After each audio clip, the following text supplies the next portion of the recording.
ಮತ್ತು ತಾವು ಆಪ್ತರು ಸರ್. ಚಿದಾನಂದ ಸೌದಿ ಮತ್ತು ತಮ್ಮ ಬೆಂಬಲಿಗರ ಮಧ್ಯೆ ಕೆಲವೊಂದು ದಿನಗಳ ಹಿಂದೆ ವಾಗ್ವಾದ, ವಿವಾದ, ಸೋಷಿಯಲ್ ಮೀಡಿಯಾ ವಿವಾದ ಇದೆಲ್ಲ ಏನೂ ಇಲ್ಲ. ಲಕ್ಷ್ಮಣ ಸವದಿಯವರು ನಾನು ಒಳ್ಳೆ ಗೆಳೆಯರು ಇದ್ದೇವಿ, ಮುಂದುವರಿದ್ದೀವಿ. ಮತ್ತು ತಮ್ಮ ಆಪ್ತರ ಯಾಕೆ ಸರ್ ಈ ರೀತಿ ಸ್ಟೇಟ್ಮೆಂಟ್ ಕೊಡ್ತಾರೆ? ಸೌದಿ ಆಪ್ತರ ಯಾಕೆ ಸ್ಟೇಟ್ಮೆಂಟ್ ಕೊಡ್ತಾರೆ ಸರ್? ಕೆಲವು ಮಂದಿಗೆ ಏನೋ ಒಂದು ಅವ್ರು ಬರೆಯೋಣ ಇವ್ರು ಬರೀದು, ಇವ್ರು ಬರೆಯೋಣ ಅವ್ರು ಬರೀದು. ಸರ್, ಇದು ಪತ್ರಕರ್ತರ ಸಮಸ್ಯೆ ಅಲ್ಲ. ತಮ್ಮ ಬೆಂಬಲಿಗರಿಗೆ ಎಲ್ಲೋ ಹಿಂಭಾಗದಲ್ಲಿ ನಿಂತು ತಾವೇ ಮಾಡಿಸುವಂತ ಪ್ರಯತ್ನ ಮಾಡ್ತಾ ಇದ್ರಿ ಇಬ್ರು ಶಾಸಕರು. ಏನೋ ವೈಮನಸ್ಸು ಬಂದಿದೆ ಈ ರೀತಿ. ಮನಸ್ಸಿಲ್ಲ, ಏನಿಲ್ಲ, ಏನ್ ಹೇಳಿದೀವಿ ನಾವು ರೋಡ್ ಬ್ಯಾಂಕ್ ಅಂತ ಏನ್ ಬರೆದಾಡಿದೀವಿ, ಒಬ್ಬರಿಗೊಬ್ರು ಬೇದಾಡಿದೀವಿ. ನಾನು ಡಿಸಿಸಿ ಬ್ಯಾಂಕ್ ಇಲೆಕ್ಷನ್ ಆದ ನಂತರ ನನ್ನ ವರ್ಗದಲ್ಲಿ ನಾನು ಹಾಕ್ತೀನಿ. ಅದೆಲ್ಲ ನಿಜ ಸರ್. ಪ್ರೆಸ್ ಮೀಟ್ ಕರೆದು ಇವೆಲ್ಲ ವಿವಾದಕ್ಕೆ ತೆರೆ ಎಳೆಯಲಾಗುತ್ತೆ ಅಂದ್ರೆ ನಾನು ಮತ್ತೆ ಈಗ ಹೇಳೋದಲ್ಲ, ತಮ್ಮ ಗಮನಕ್ಕೆ ಇಲ್ವಾ? ಈಗ ಹೇಳೋದು ಇದೇ ಪ್ರೆಸ್ ಮೀಟ್ ಮತ್ತೆ ಕರೀತಿದ್ದ ಇಲ್ಲಿ ಕರೆದಿದ್ರೆ ತಮ್ಮ ಆಪ್ತರು ಸರ್ ಎಲ್ಲಿ ಕರೆದು ಸ್ಪಷ್ಟನೆ ಕೊಡಬೇಕು.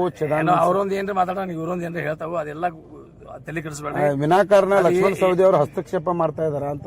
ಏನು ಇಲ್ಲ, ಅವ ಮಾಡ್ದಿಲ್ಲ, ನಾನು ಮಾಡ್ದಿಲ್ಲ, ಎಲ್ಲ ಸರಿ ಐತಿ. ನೀವೇನು ಬರಕ್ ಹೋಗ್ಬಿಡ, ಎಲ್ಲ ಚಂದ ಇದೀವಿ, ಒಳ್ಳೆ ಇರ್ತೀವಿ, ದೋಸ್ತರು ಇದೀವಿ, ಮುಂದಿರ್ತೀವಿ. 28ಕ್ಕೆ ಸರ್ ನೀವೇ ನಿಲ್ಲೋದ್ರಿ 100%.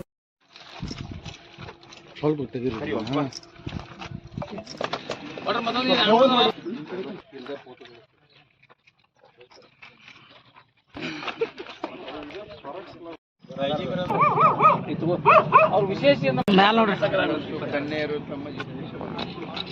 ಒಬ್ಬರಿಗೆ ಆಗೈತ್ರಿ.